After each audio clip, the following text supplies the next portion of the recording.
नांदेड काँग्रेस खिळखिळ झालेली आहे.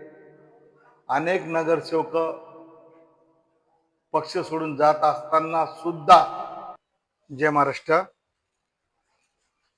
नांदेड महानगरपालिका निवडणुकीमध्ये नांदेड काँग्रेसने शिवसेना उद्धव बाळासाहेब ठाकरे पक्षाला युती करतो म्हणून 8 दिवस लोंबकळत ठेवलेले आहेत. लोंबकळत ठेवून ऐन वेळी जे युतीचा प्रस्ताव त्यांनी फेटाळला लावलेला आहे, त्याचा सर्व शिवसैनिकांना राग आलेला आहे की काँग्रेस सारखा पक्ष एका छोटा पक्षाला जर 8 दिवस युती करतो, युतीचा प्रस्ताव ठेवून चर्चेचं गुऱ्हाळ जर करून ऐन वेळेस धोका देत असेल तर शिवसैनिक आहेत आम्ही खपून त्यांनी ज्या पद्धतीने शिवसेनेचा अपमान केलेला आहे ते शिवसैनिक खपून घेणार नाही.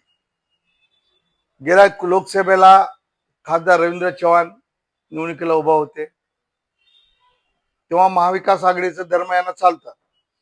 सर्व निष्ठावान शिवसैनिकाला वापरून घेऊन निष्ठावान शिवसैनिकांनी खासदार रवींद्र चव्हाणाला निवडून आणण्यासाठी रक्ताचं पाणी केलं, अहोरात्र प्रयत्न केले. मग आता कार्यकर्त्याची निवडणूक आली तेव्हा काँग्रेसनं स्वतःच्या स्वार्थासाठी शिवसेना उद्धव बाळासाहेब ठाकरे पक्षाला धोका दिलेला आहे आणि ही धोका काँग्रेसला परवडणारी नाही. ज्या काँग्रेसने ज्या पक्षासोबत युती केली लोकसभेला, हे पक्ष काय करत होतं?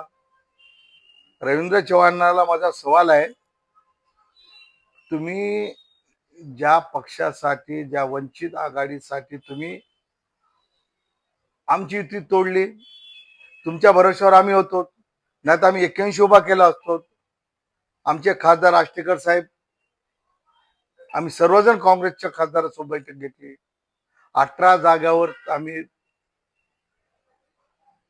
मान्य केलं असताना सुद्धा काँग्रेसने अशा ज्या पद्धतीने त्यांनी वागलेत आमच्याशी, एकंदरीत नांदेड काँग्रेस खिळखिळ झालेली आहे. अनेक नगरसेवक पक्ष सोडून जात असताना सुद्धा जे काही मोजके काँग्रेसचे नेते आज नांदेडमध्ये शिल्लक आहेत त्यांना नांदेड काँग्रेस संपवायचं आहे असं आम्हाला वाटतं.